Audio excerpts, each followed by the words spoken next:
Hello and welcome to Imola, the circuit Enzo Edino Ferrari. We're in the heart of the Italian high-performance motor industry. Just down the road, Maranello, the home of Ferrari.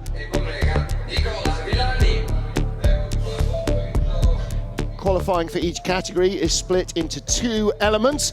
First, the whole field goes out, and then the top 10 go out in a separate shootout to decide the 10 best positions on the grid. LMGT3 qualifying has started.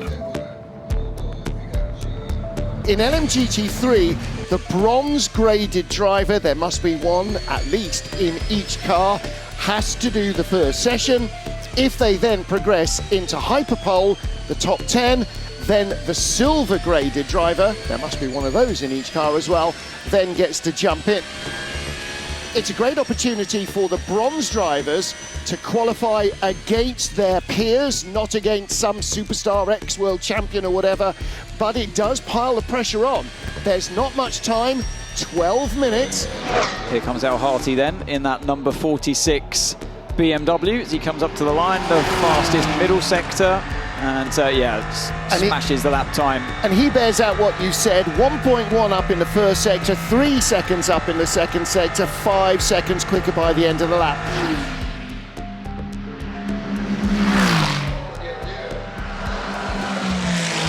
And it's not that the fastest lap is getting quicker, it's that the 10th fastest lap is getting quicker. Ario stays second. We're looking at him now, out of Ravazza 2, short sprint to the line.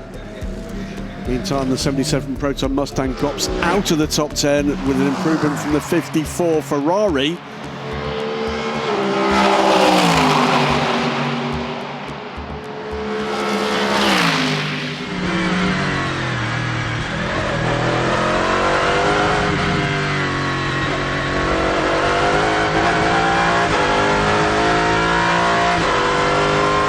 In the drop zone, 10th place, 54, the Vista AF Ferrari. Also, potentially, 59, United Autosport's James Cottingham had his last lap deleted for track limits. That drops him down into 10th place. 54 has gone down, 87 moves in. 31 BMW, 46 has bailed, so Ahmed Al Harty into the pit lane. Why is he doing that a lap early? Because he's definitely going to be in the top 10, and the car will sit in the pit lane. Yasser Shahin into the top 10, moves up to 8th. Both BMWs are in at the moment. 87 Lexus is in the danger zone. 59 McLaren's already been dropped out. Ben Keating is not in the top 10 at the moment. He is on a road to improve at the moment. This could be good enough for Ben Keating.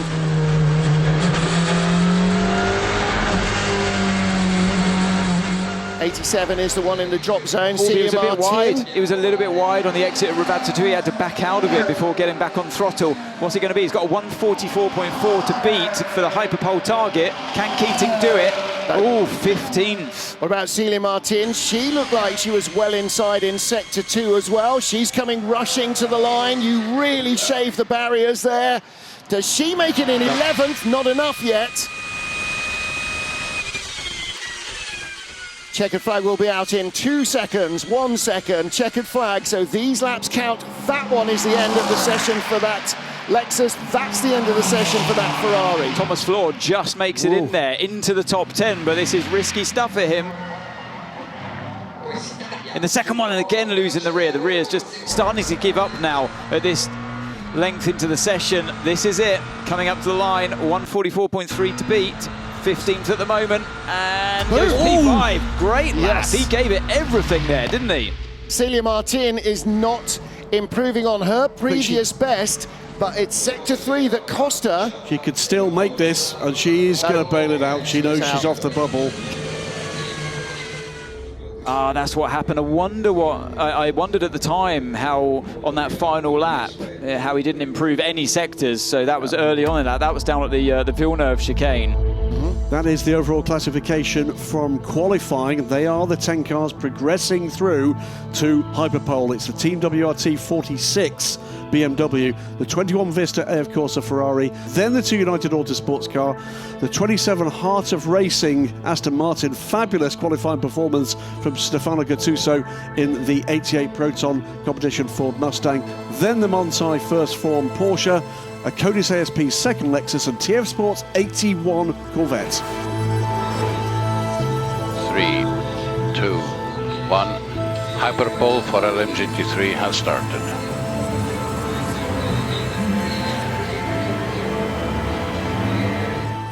Smash the right curb, then the left of those yellow sausage curbs. It's a rough ride, you really feel it from inside the car. You get shaken all over the place, head going everywhere towards Ravazza 1.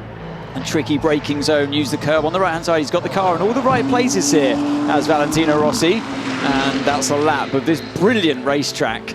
And I'm sure his eyes are on the stalks at this point.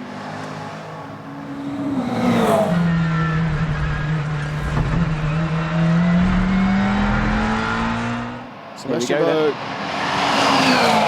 He's going to open his lap up proper now. P4 at the moment.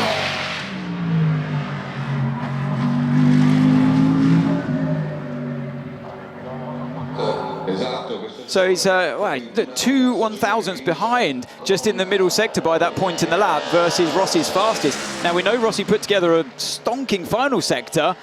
What can he do as he crosses the line? It's only enough for second place, 3/10 down.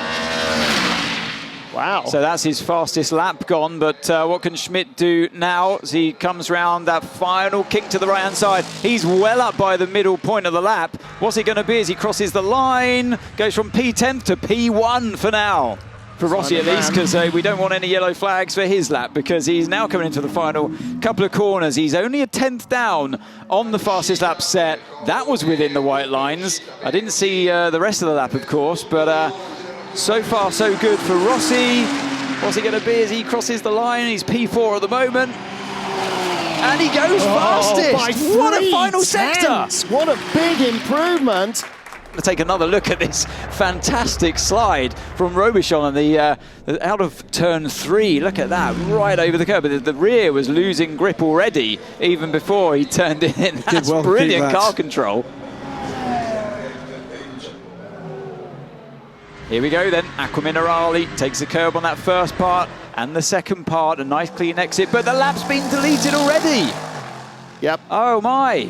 So it must have been the exit out of Villeneuve chicane maybe, or out of, maybe even out of Tamburello. And with only 20 seconds remaining, that will be it. Let's have a look.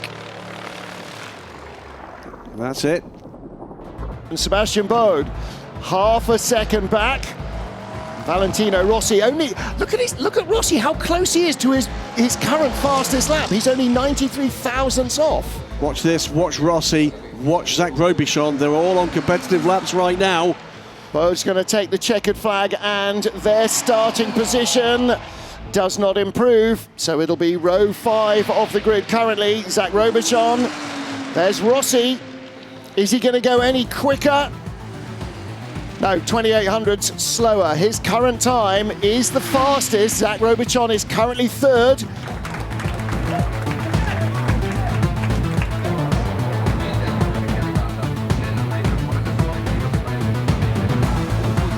Well, that's the overall times from Hyperpole, Team WRT's 46, and Valentino Rossi on pole position here at Imola with a 1:42.355, 0.3 of a second ahead of the 87 Lexus in what was an engaging.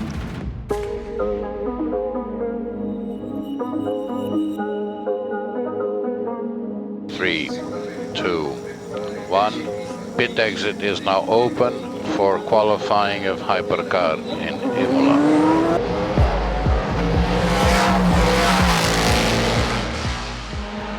So Robin Freins across the line, and right behind him, Marco Sorensen. Both Ferraris obviously outside of that area right now. So now Giovinazzi in car 51 hugs the inside wall of the final corner and passes the line now to go P1.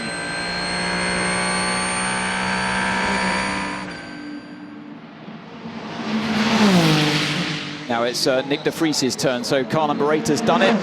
What can de Vries do? Tyres at the right level. This is what his engineer wanted. To go P4 for now, he's safe.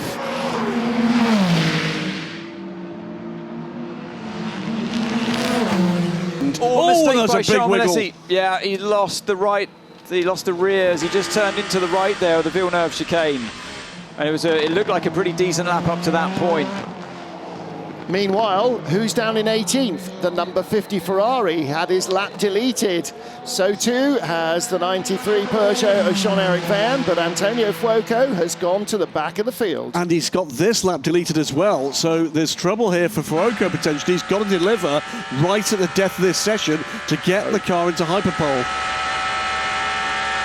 But this is tense stuff for Fuoco. Another car in front of him as they head down towards the Rivazza corners. It's the number 8 Toyota, again well spotted by Ryo Hirakawa. Frees up these two critical corners for Fuoco. He has to get this right. He has to stay within track limits. It's now or never for the Italian in the Italian car. As he heads to the line, will it be enough?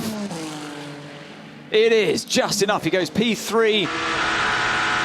We might see an improvement in time. We're not going to see a big jump. 36 Alpine, 7th place. Mick Schumacher's got that car in. Both Alpines are in the top 10.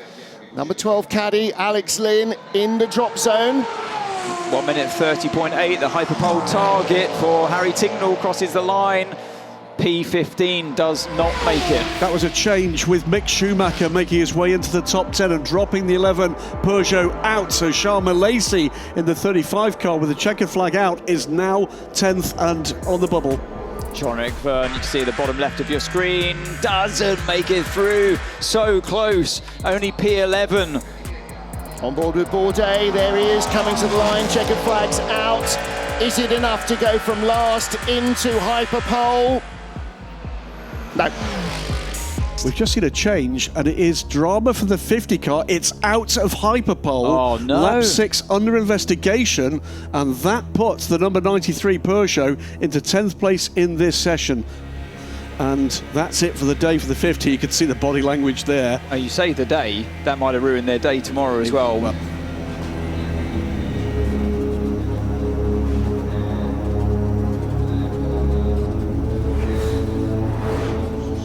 10 minutes only, and that's not 10 minutes of fast laps. That's 10 minutes from the moment the pit lane opens until the checkered flag comes out.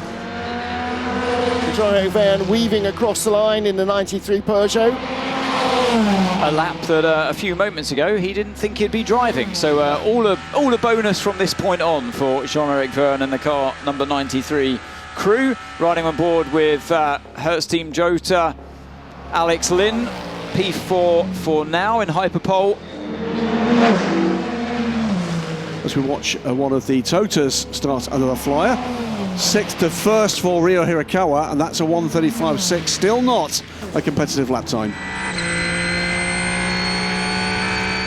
2.9 second, gone to 3.5 tenths up on the fastest lap that's just been set by Dries van Tor, of course. So close to track limits on the exit of Rivazza 2, but keeps it within that white line. And a clean run through that final kink to the right-hand side. Is it enough for Giovinazzi? Yes, it is for now.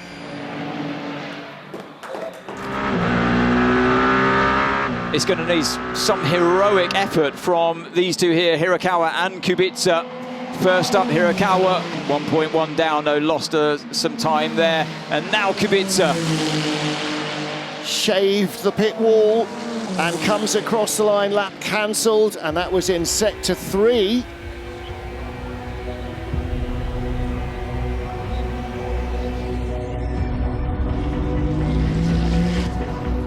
Dries van Tor, 3rd fastest, has parked the car. So Kubica is going to take it all the way to the line just to try and make sure maybe that Ryo Hirakawa can't get near to him.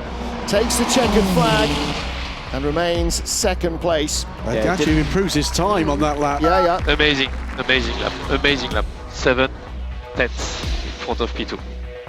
Ferrari AF Corsa, car number 51 on pole with Antonio Giovinazzi and Robert Kubica putting the 83, the yellow Ferrari second. Row 2 will be BMW and Toyota, Toyota and Alpine ahead of Peugeot and Alpine, Cadillac and Porsche. Those were the qualifying top 10 and everybody outside the 10, 11th down to 18th. Grazie a tutti, è sempre bello essere qui a casa e festeggiare una pole insieme. It was a good lap. I think the car was fantastic, just amazing. We did a great job since FP1, and I just want to finish the job tomorrow. Is the day where we will score points. For now, we enjoy the moment for sure, but we will full focus for tomorrow race. It will be a long race. We have a good pace, so yeah, let's finish the job tomorrow.